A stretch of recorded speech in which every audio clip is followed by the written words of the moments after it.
하나님 감사합니다. 귀한 성소에 하나님의 백성들을 불러 모아 주셔서 하나님을 찬양하게 하시고 부르짖게 하시고 간구하게 은혜 주심을 감사합니다. 이 한 시간도 함께 해 주옵소서. 하나님 영광 받아 주시옵소서. 우리의 심령이 하늘을 향해서 열리게 하시고 성령의 놀라운 임재하심이 넘치게 섭리하여 주시옵소서. 믿습니다. 예수님 이름으로 기도하옵나이다. 아멘. 여러분 반갑습니다. 할렐루야. 할렐루야. 어젯밤에는 우리 전광훈 목사님이 모세가 하나님을 배웠을 때에 아주 광명한 광채나는 그런 모습처럼 백발이 빛이 났는데, 오늘 새벽에라도 목사님이 또 다른 어떤 광채가 났는데, 저는 무엇로 광채가 날까? 안경 반사밖에 없겠다, 그런 생각을 했습니다. 자, 먼저 샤론의 장미 노래를 한번 같이 부르겠습니다. 아시면 같이 부르겠습니다. 샤론의 장미.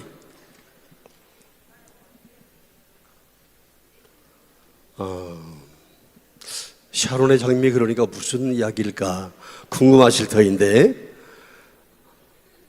아닙니다.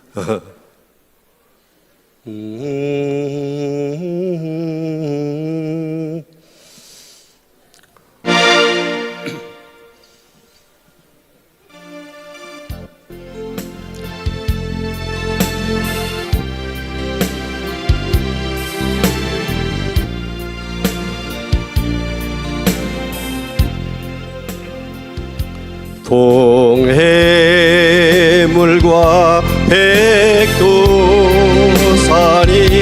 마른 닳도록 하나님이 보호하사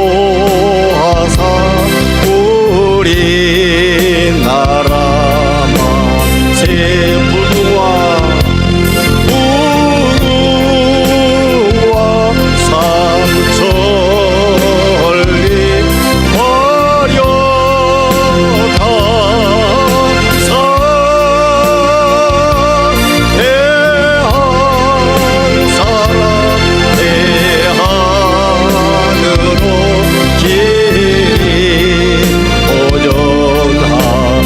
산 위에 나무산 위에 소소나무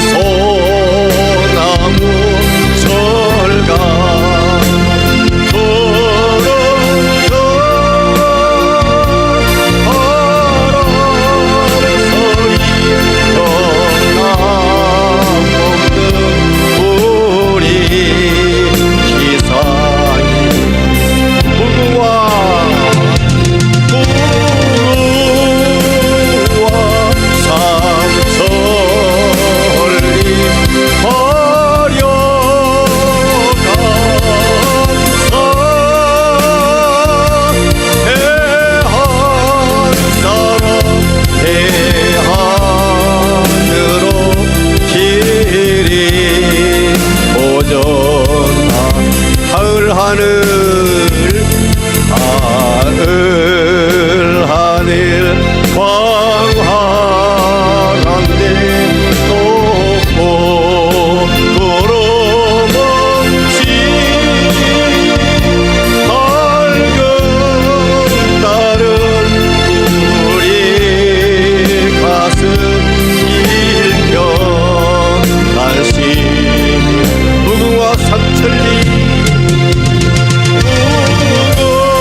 아마 어느 분은 그랬을 거예요. 샤론의 장미 노래를 부르자더니 무슨 애국가인가? 맞습니다. 애국가입니다. 근데 먼저는 샤론의 장미라는 무궁화를 영어로 샤론의 장미라고 한답니다. 그래서 우리나라에서 처음에 무궁화가를 찬송으로 불렀는데 그게 우리 대한민국의 애국가가 된 겁니다. 우리나라에서 처음에 나온 찬미가라는 찬송가 14장에 이 찬송가가 실려 있습니다. 하나님을 사랑하시고 교회를 사랑하시고 나라 민족을 사랑하시는 여러분과 함께 이 14장 찬송을 부르니까 저도 힘이 납니다. 할렐루야. 오늘 제가 잠깐 시간이 주어지는 대로 시간이 허락되는 대로 나는 누구인가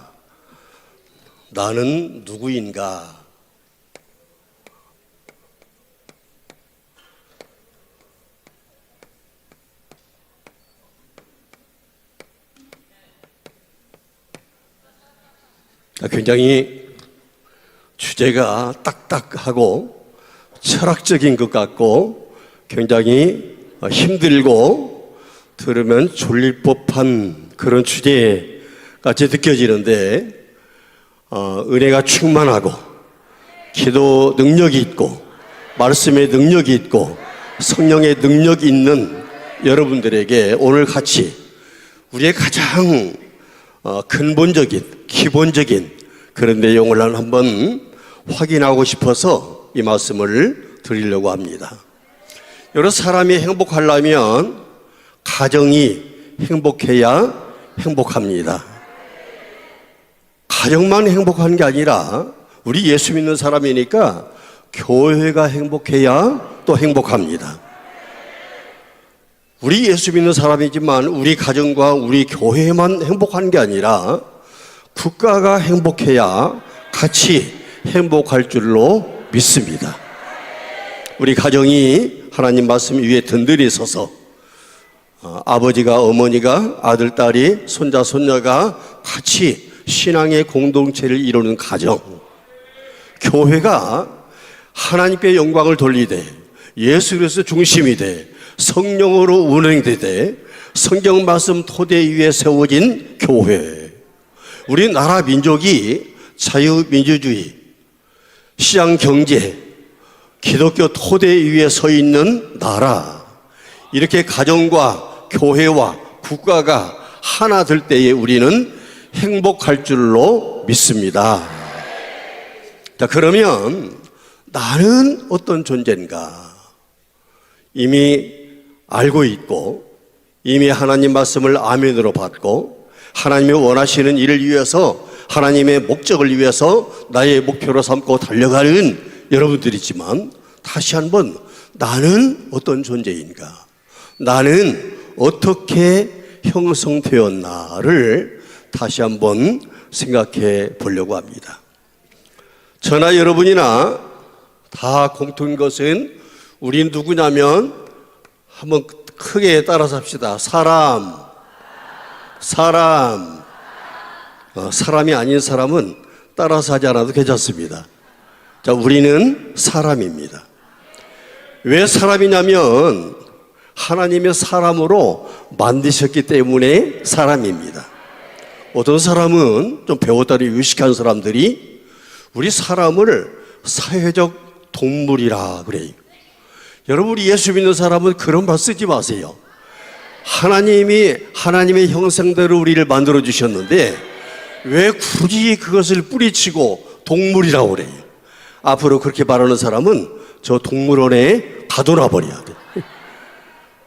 목사님들 설교하면서 우리는 사회적인 동물이라 그러는 분들이 있는데 절대 그러면 안 됩니다. 우리는 뭐예요? 사람입니다. 하나님이 사람을 만드셨습니다. 어떻게? 하나님의 형상대로 만드셨습니다. 어떤 하나님? 삼위일체 성부 성자 성령 하나님이 우리의 형상을 따라 우리의 모양대로 사람을 만들자. 그래서 사람을 만들었습니다. 그러면 하나님도 우리같이 눈이 있고 예수님의 눈이 육신의 눈 예수님이 계시지만 성령님도 우리같이 입이 있고 귀가 있고 손이 있고 그런단 말이에요. 아니, 하나님이 천지를 만드실 때에 하나님의 손가락으로 창조하셨다. 그 손가락이 있다고 그랬잖아요. 그건 의인적인 표현입니다. 하나님을 하나님으로만 표현하면 사람이 이해를 못하니까 하나님을 사람이 이해할 수 있도록 의인화해서 하나님의 손가락, 하나님의 오른손, 하나님의 등, 하나님의 얼굴 그렇게 표현하는 것이지, 하나님의 형상대로 만드신 하나님 형상이 뭐냐면 하나님을 믿고 섬길 수 있는 능력, 사랑, 도덕성, 만물을 다스릴 수 있는 능력, 그게 하나님의 형상인 줄로 믿습니다. 우리 눈, 코, 입의 형상이 아니라 형체가 없잖아. 영이시니까. 이렇게 하나님이 만드셨습니다. 그런데 하나님이 명하시는 명령을 최초의 인간 아담이 순종한 게 아니라 불순종을 했어요. 아담아, 동산에 있는 에덴 동산에 있는 모든 나무의 열매는 임으로 자유로 따먹되 중앙에 있는 선악을 알게 하는 나무 열매는 따먹지 말아라. 금단의 열매입니다. 그런데 사탄의 꼬임을 받아서 하와가, 우리 할머니가 사탄의 꼬임을 받고 그 나무 열매를 보니까 보암직도 하고 먹음직도 하고 지혜롭게 할 만큼 탐스럽기도 하고, 그래서 할머니가 하나 따서 잡수시고 아담 할아버지에게도 주니까 안 된다고 거절해야 될 텐데 또 주니까 같이 잡수셨어요. 이게 죄입니다. 죄가 뭐냐면, 죄라는 것은 하나님을 불신하고 안 믿는 거, 하나님 말씀에 불순종하는 게 죄인 줄로 믿습니다.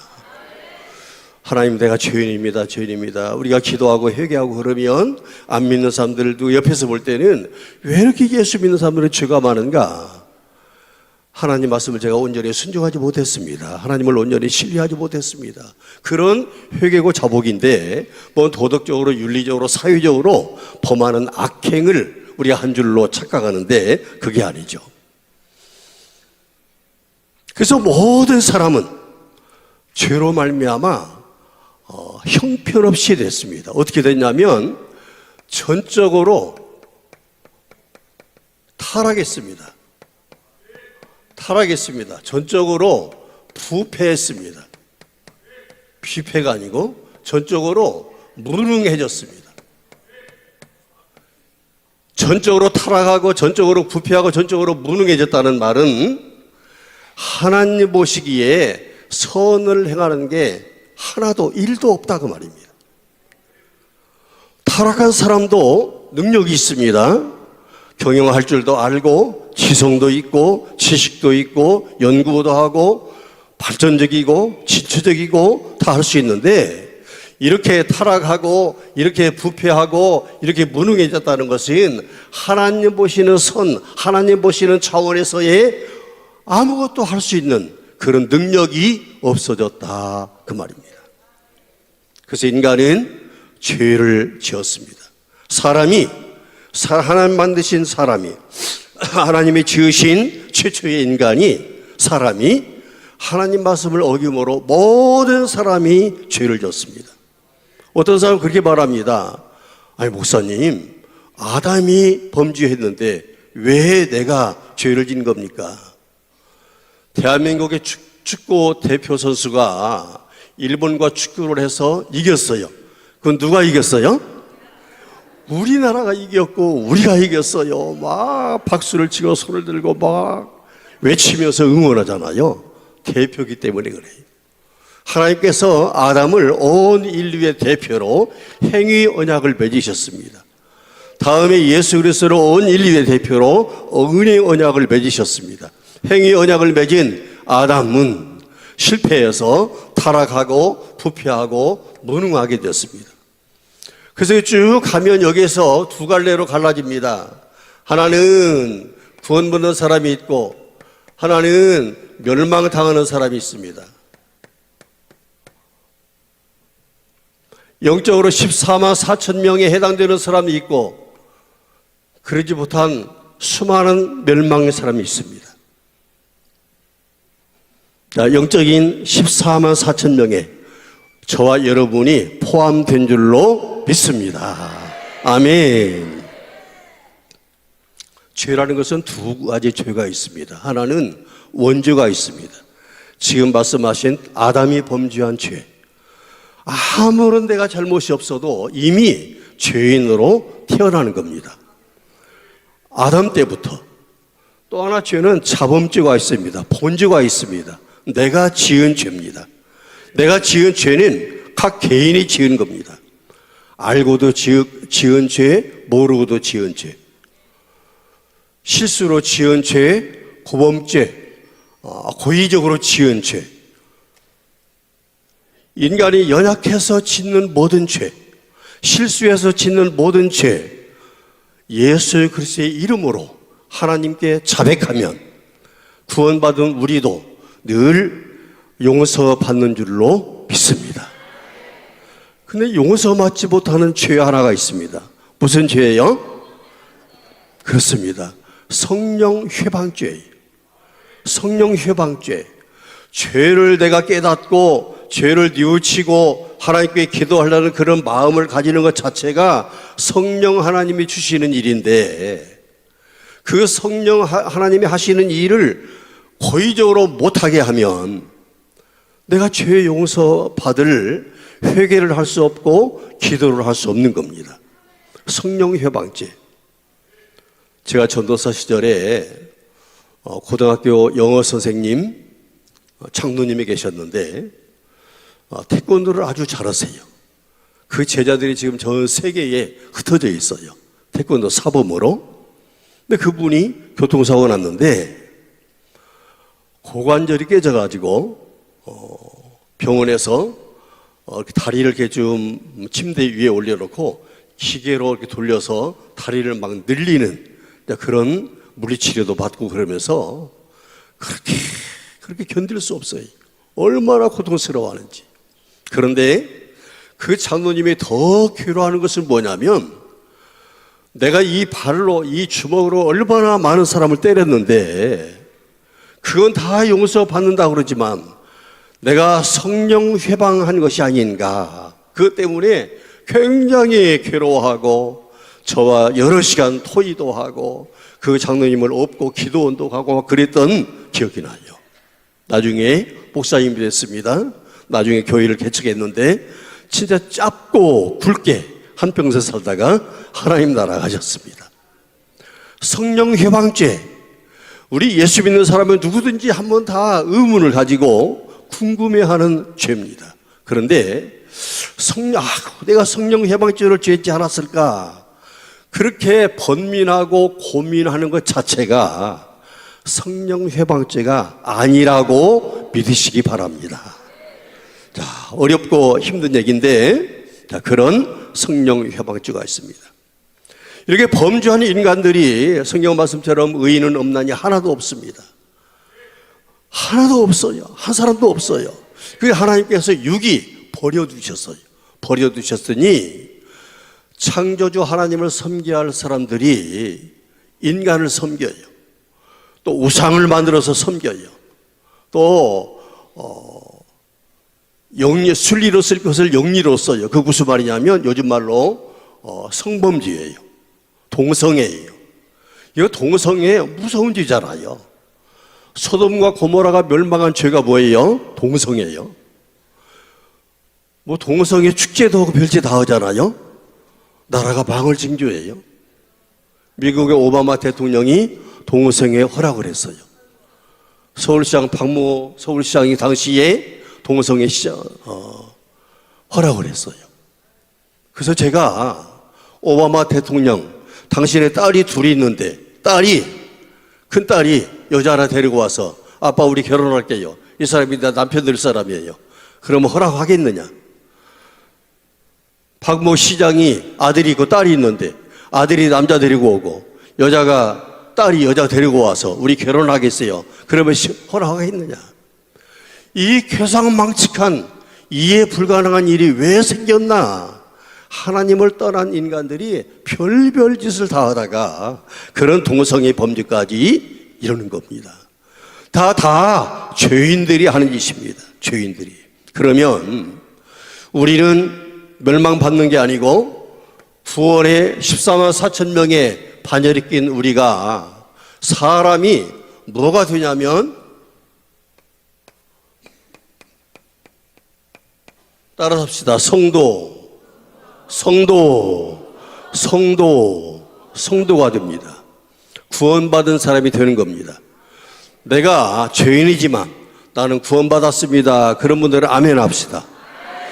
나는 확실히 구원받았습니다. 그런 분은 아멘 합시다. 아니 애매하게 남이 하니까 따라하지 말고 나는 정말로 구원받았습니다. 천국 갑니다. 그런 사람은 두 손 들고 아멘 합시다. 아멘. 성도는 견인하십니다. 견인이 뭘까? 자동차 사고 나면 견인하죠? 견인. 그런 겁니다. 우리를 하나님의 나라 천국까지 인도하시는 겁니다. 좀 거칠지만 끌고 가는 겁니다. 어떻게? 궁극적 구원을 위해서 천국까지. 우리가 지금은 부족하지만 실수를 번복하지만 성화의 단계를 겪고 있지만 하나님 나라에서 영화의 몸이 될 때까지 우리를 하나님께서 인도하실 줄로 믿습니다. 그러면 사람이 저 많은 사람이 성도가 되는데 우리의 힘으로 되는 게 아니라 두 번째는 하나님이 하신 일이 있습니다. 하나님이 하신 일. 무엇을 하셨냐면 무조건 선택을 하셨습니다. 무조건 선택을. 어젯밤에 우리 전광훈 목사님 말씀에 은혜를 받으면서 속으로 제가 저 뒤에 앉아서 웃었습니다. 오늘 제가 읽으렸던 에베소서 1장 3절에서 13절까지를 어젯밤에 다 읽으시더라고요.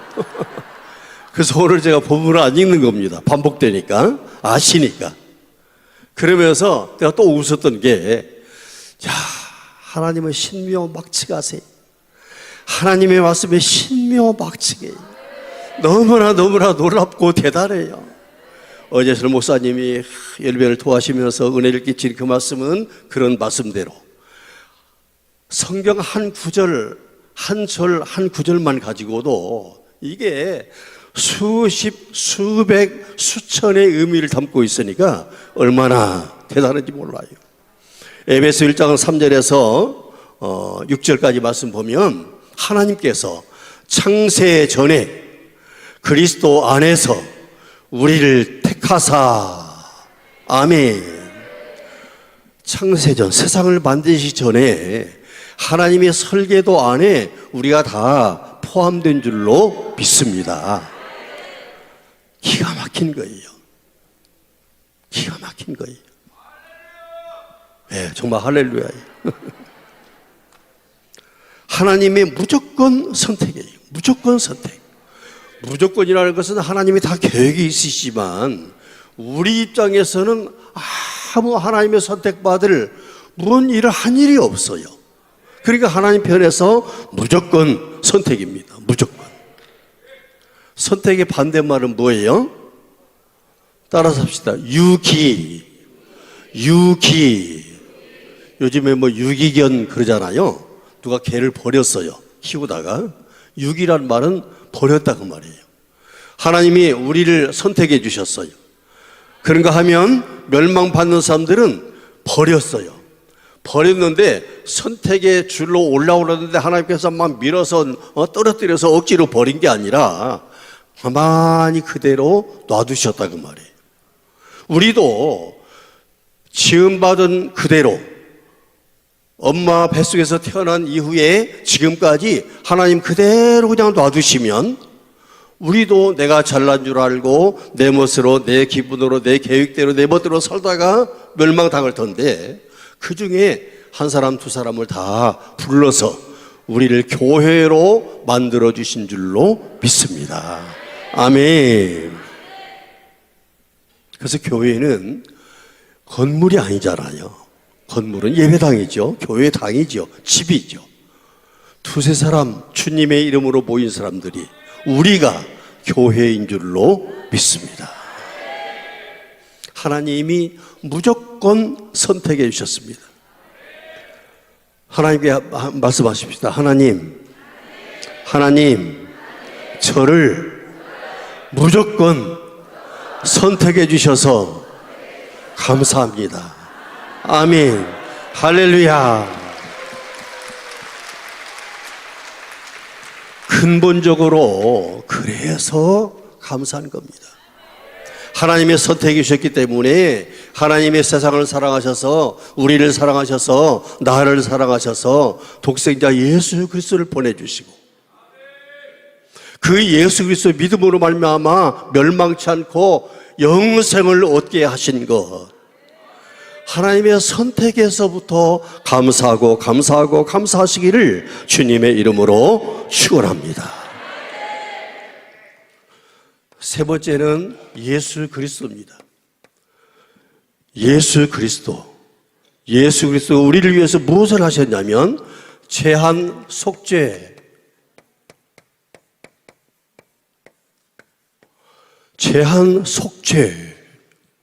여러분, 예수님이 십자가에 못 박히고 죽임을 당하셨습니다. 누구의 죄 때문입니까? 누구의 죄 때문이에요? 누구를 위해서 죽으셨나요? 네. 어떤 사람들은 세상의 모든 사람을 위해서 죽으셨다고 그래요. 그러면 다 구원받아야죠. 그래서 제한속죄라고 말입니다. 하나님의 선택해 주신 사람, 우리를 위해서, 하나님의 자녀를 위해서, 하나님의 백성을 위해서 예수님의 십자가에서 피 흘려 죽으신 줄로 믿습니다. 에베소서 1장 봅니다. 7절 말씀 같이 한번 읽어보십시다. 7절 시작. 우리가 그리스도 안에서 그의 은혜의 풍성함을 따라 그의 피로 말미암아 구속 곧 죄사함을 받았으니 아멘. 여러분, 죄사함을 얻은 사람 그런 얘기를 해요. 믿음으로 구원받는 게 아니라 행위로 구원받는다. 행위로 구원받으려면 여러분 죄값을 얼마를 지불해야 돼요? 그 난처하니까 어떤 사람들은 믿음 플러스 행위 두 가지를 합해야 구원받는다 그래요. 그래도 마찬가지죠. 우리의 죄값을 무엇으로 얼마를 계산해요? 다 성경 중심이 아니고 성경적 사고가 아니고 성경을 우리 인간의 머리로, 인간의 이성으로, 인간의 지혜, 지식으로 판단하기 때문에 그런 결과들이 오는 줄로 믿습니다.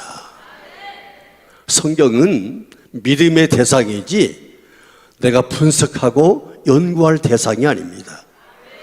하나님의 말씀은 신앙의 대상이지 자연과학의 대상이 아닌 줄로 믿으시기 바랍니다.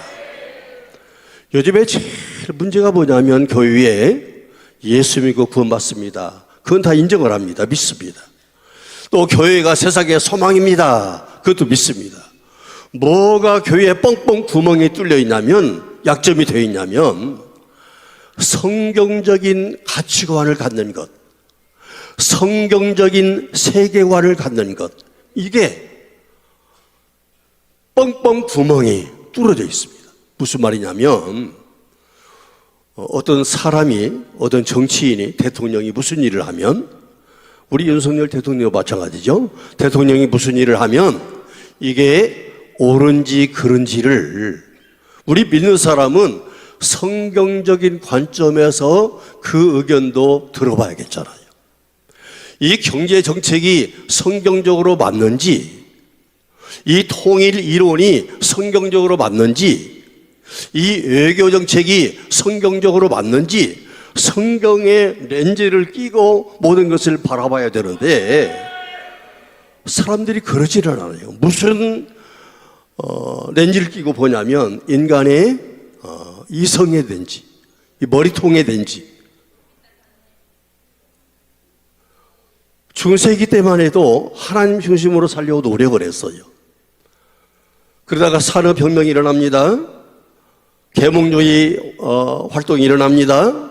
그러면서 점점 모든 판단의 기준이 하나님에게서 사람에게로 점점 옮겨갑니다. 그게 문제는 교회 안에도 그런 사상이 들어와서 하나님 중심, 성경 중심, 교회 중심의 그런 신앙과 사상이 아니라 하나님도 내 머리통으로 판단해서 옳고 그르고 성경 말씀도 내 머리로 판단해서 옳다 그르다. 진리의 기준이 하나님의 말씀이 아니라 내가 기준이 되는 끔찍한 세상을 우리가 살고 있습니다.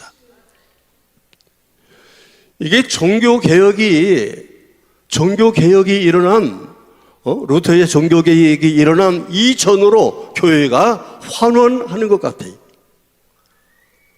종교개혁이 왜 일어났습니까? 하나님 중심에서 사람 중심으로 옮기는 거예요.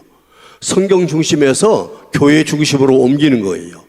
그래서 성경 말씀이 최고의 판단 기준이 아니라 로마 교황 측에서 교황이 선언하면 성경도 이거 잘못됐다 함부로 난도질하는 거예요.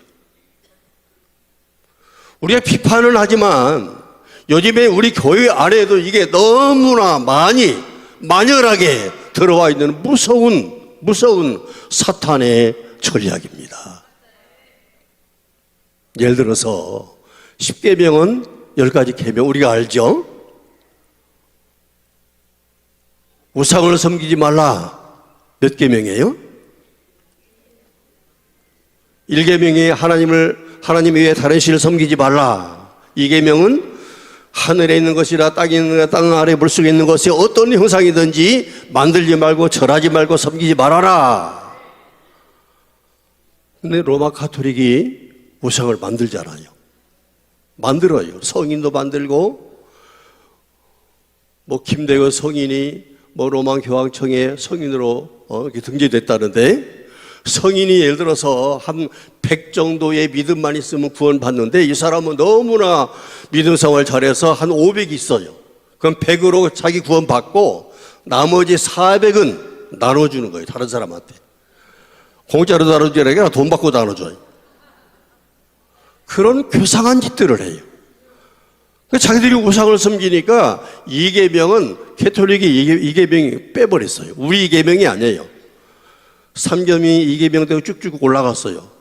그러다 보니까 10계명이 몇 가지가 돼요? 9가지가 되니까 제일 마지막에 탐내지 말아라. 탐내지 말. 이웃의 아내나 소유나 뭐더나 탐내지 말아라. 그 말을 살그머니 둘로 쪼개놨어요. 이웃의 아내를 탐내지 말고 이웃의 소유를 탐내지 말아라. 그래가지고 10가지를 만들어 놨어요. 나쁜 인간들이에요. 고약한 인간들이에요. 왜 그런 일이 생기나? 우리는 총회에서 무슨 결정을 했던 한국의 기독교, 세계 기독교 결정을 어떻게 결정을 했던지 간에 그 판단에 옳고 그른 것은 뭐예요? 성경이에요. 따라서 합시다. 성경, 신구약 성경이 최고의 권위예요.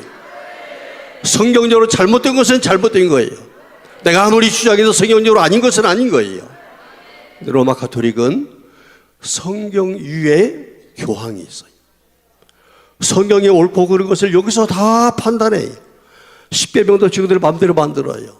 우리는 39, 27, 66권 성경만 하나님 말씀이라고 그래요. 정경이라고 그래요.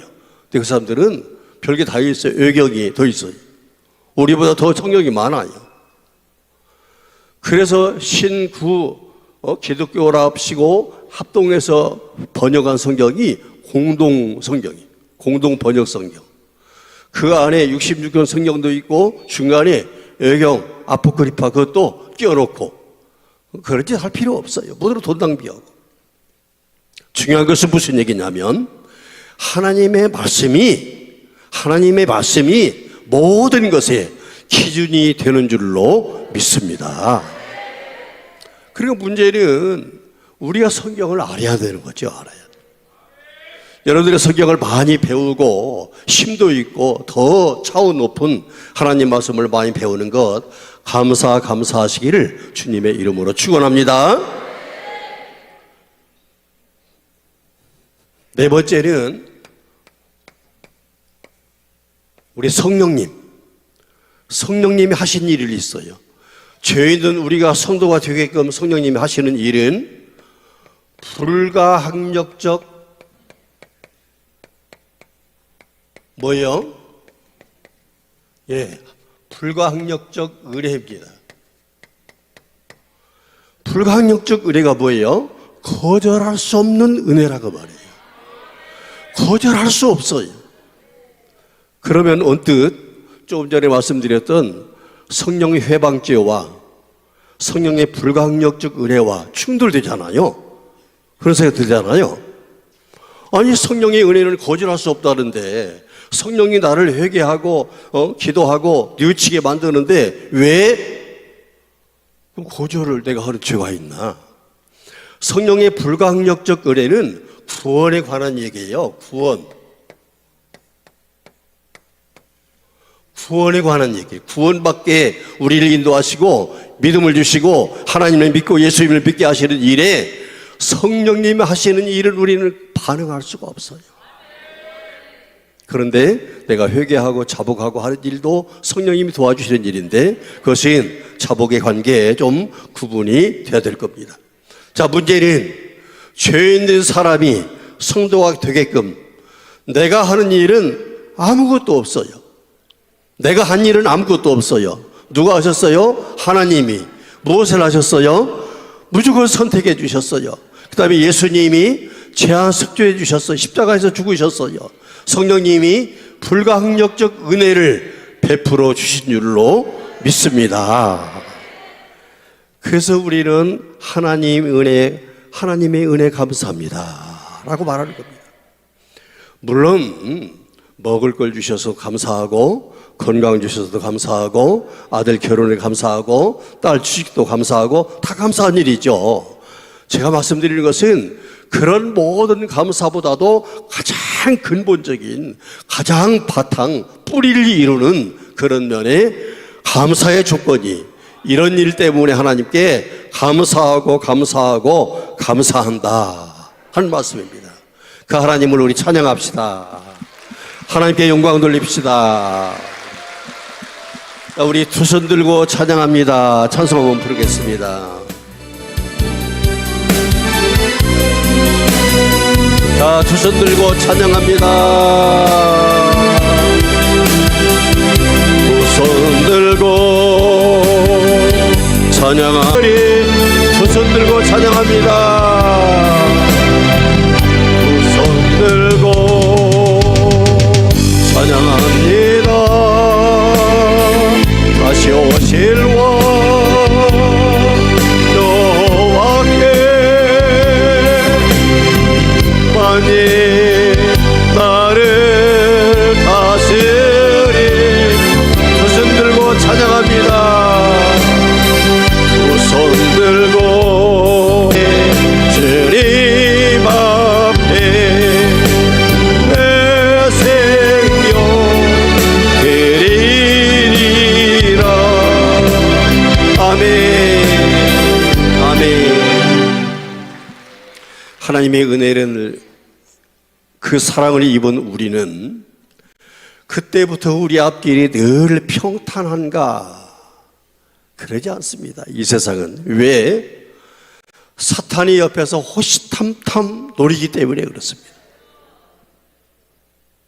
오늘 새벽에 목사님은 눈길에 100몇 킬로 달리다가 차를 폐차했는데 아무렇지도 않았다. 그래서 할렐루야 했는데 저는 또 웃었네요. 저는 교통사고 났는데 정반대로 저를 치고 도망간 차는 찾지도 못했고 비장도 터지고 다리도 끊어지고 한 3일 동안은 아이고 가망이 없는가 보다, 위에서 기도해 주십시오 하는 정도로 방치한 상태인데 뭐 3일 만에 살아났다 그러면 예수 흉내내는 것 같으니까 3일 만에 깨어났습니다. 깨어났어요. 신학 공부하다가 그런 사고를 당했는데 갈등이 심했어요. 왜? 다른 일도 아니고 신학을 해서 내가 목사가 되고 복음을 전하려고 그러는데 왜 나에게 이런 일이 있는가? 이 왜? 궁금증이 풀리지 않았는데 나중에 보니까 하나님께서 연단하시는 과정이었던 것을 믿습니다. 예루살렘 교회가 예수님이 원하시는, 하나님이 디자인하신 아름다운 교회로 설립됐습니다. 그러면 예루살렘 교회는 평탄했나요? 아니에요. 무지무지한 박해를 받았어요. 생각해 보세요. 예수님을 붙잡아서 십자가에 처참하게 죽였는데 그 예수님을 믿고 따른다는 사람을 잡아 죽이는 것은 너무나 쉬운 거예요. 또 세상의 눈으로 볼 때는 그렇게 죽임당한 예수를 생명을 내놓고 믿는다는 사람들이 그렇게 어리석게 보이는 거예요. 얼마나 많은 박해를 받았습니까? 어떤 사람은 십자가에 예수님처럼 못 박힘당하고, 어떤 사람은 거꾸로 못 박힘당하고, 어떤 사람은 X차로 못 박아 죽이고, 어떤 사람은 기둥에다가 묶어서 밑에 불을 태워서 화형을 시키기도 하고, 심지어는 사람을 뚫뚫뚫 말아서 기름을 얹어서 봉화대에 횃불로 쓰기도 하고, 그 끔찍한 가지가지의 박해를 받았어요. 그런데 여러분들처럼 그 시험을 다 이겨냈어요. 기도하고 이기고 말씀으로 이기고 성령의 충만함으로 이겨서 시험을 다 물리친 줄로 믿습니다. 그러니까 사탄이 안 되겠구나, 조금 더 시험 강도를 높여야 되겠구나. 무슨 시험을 줬냐면 교회 안에 거짓말이 들어오게 했어요. 거짓말, 서로 속여요. 성도가 사도를 속여요. 뭘 속였습니까? 아니, 부동산 팔아서 교회에다 헌금하라 그런 법이 있는 것도 아닌데, 하라는 것도 아닌데 남이 하니까 나도 따라서 하는 거예요. 그러면서 사도님, 이게 땅 판값의 전부입니다. 그래 놓고 반절은 숨겨놨어. 여러분, 그게 죽을 만큼 죄인가요? 아니, 반절이라도 헌금했으니 이게 얼마나 다행이에요. 그런데 성령 충만한 사도가 안 하냐? 왜 거짓말을 하느냐? 죽었어요. 삽비라도 와가지고 죽은지도 모르고 까불까불 이야기하다가 지도 죽었어요. 사탄은 박해보다 더 무서운 시험, 거짓말을 교회 안에 뻗들였는데 성령 충만한 사도들이 그것을 다 척결해서 물리쳤어요. 사탄이 안 되겠어요. 더 강도를 높여요. 3단계로. 무슨 시험이냐면 사도들이 기도하고 말씀을 전하고 기도하고 이 일에 전념해야 되는데 교회 안에 어려운 사람들을 구제하는 일에 바빠요. 구제하다 보니까 뭐 헬라파 과부가 있고 히브리파 과부가 있고 서로 뭐 우리는 뭐 양말 주더니 저기는 뭐 바지 주냐, 우리는 고무신 주더니 저기는 모자 주냐, 그런 걸로 또 싸우고 있어요. 또 달래고 수습하고 이것저것 하다 보니까 사도들이 기도하고 말씀 전하는 일을 못해. 성령 충만한 사도들이 안 되겠구나. 교회 직원들을 뽑아서 그런 구제나 재정이나 다 맡기고 사도들은 말씀 전하는 일과 기도하는 일에 전념하니까 교회가 점점 왕성하더라 그랬습니다. 자, 생각해 보세요.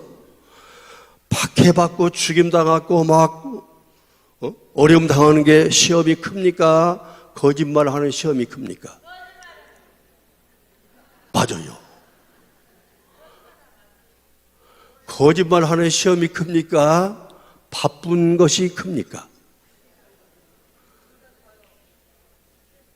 물론 정답은 박해보다 거짓말이 큰 시험이고 거짓말보다 바쁜 것도 큰 시험이에요. 근데 우리가 생각할 때는, 일반적으로 생각할 때는 박해를 받고 매를 맞고 죽임당하고 그것은 큰 시험이라고 생각해요. 그런데 믿는 사람끼리 교회 안에서 거짓말 조금 적당히 실실실하는 것은 시험도 아닌 것 같아요. 바빠서 성경 읽을 시간 없고 바빠서 기도할 시간 없고 바빠서 예배도 못 드리고 시험이 아니라 막 축복인 줄로 생각해요.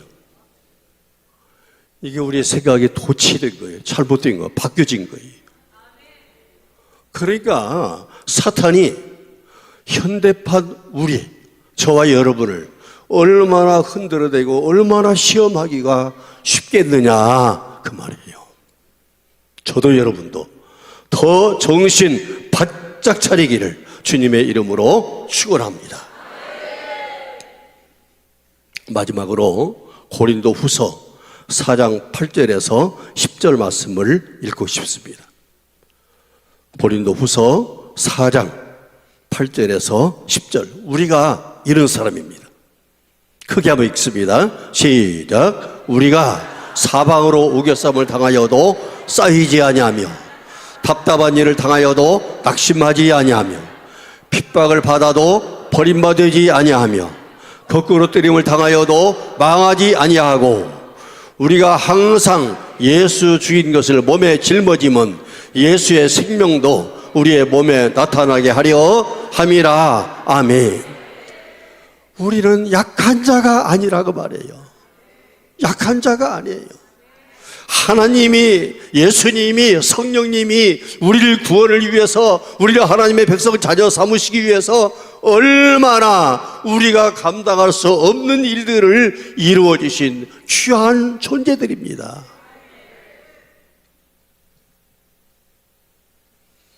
제가 목회하면서 자살을 하는 사람은 못 봤지만 예수 믿는 사람이 자살한다. 제일 슬픈 일이에요. 그걸 그만두고 예수 믿는 사람이 우울증에 빠지는 일도 하나님 앞에 죄송한 일이에요. 왜 우울증이 빠져요? 왜 우울증이 시달려요?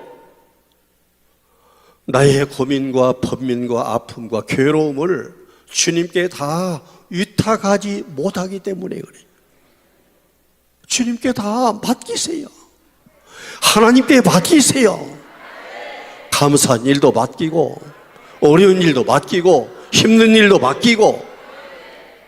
왜 하나님께 맡길 것을, 하나님이 맡아주실 것을 내가 끌어안고 혼자 고민하고 혼자 해결하고 하다가 나중에는 우울증에 빠져가지고 예배를 드려도 멍하게 정신이 없이. 사랑하시는 성도 여러분들, 기도로 충만하시기를 주님의 이름으로 축원합니다. 하나님의 말씀으로 충만하시기를 주님의 이름으로 축원합니다. 성령으로 충만하시기를 예수님의 이름으로 축원합니다. 우리 같이 기도하겠습니다. 우리 두 손 들고 기도하겠습니다. 주여 주여 삼창하고 하나님께 간절히 기도하겠습니다. 하나님이 나에게 은혜를 베풀어 주시고 하나님이 나에게 사랑을 베풀어 주셔서 이렇게 귀한 하나님의 아들 딸 삼아 주셨는데 하나님 감사합니다. 하나님의 기뻐하심을 위해서, 하나님의 영광을 위해서 일평생을 살겠습니다. 주여 주여 세 번 부르고 기도하겠습니다. 주여 주여 주여 아버지 하나님이여, 아버지 하나님이여, 아버지여,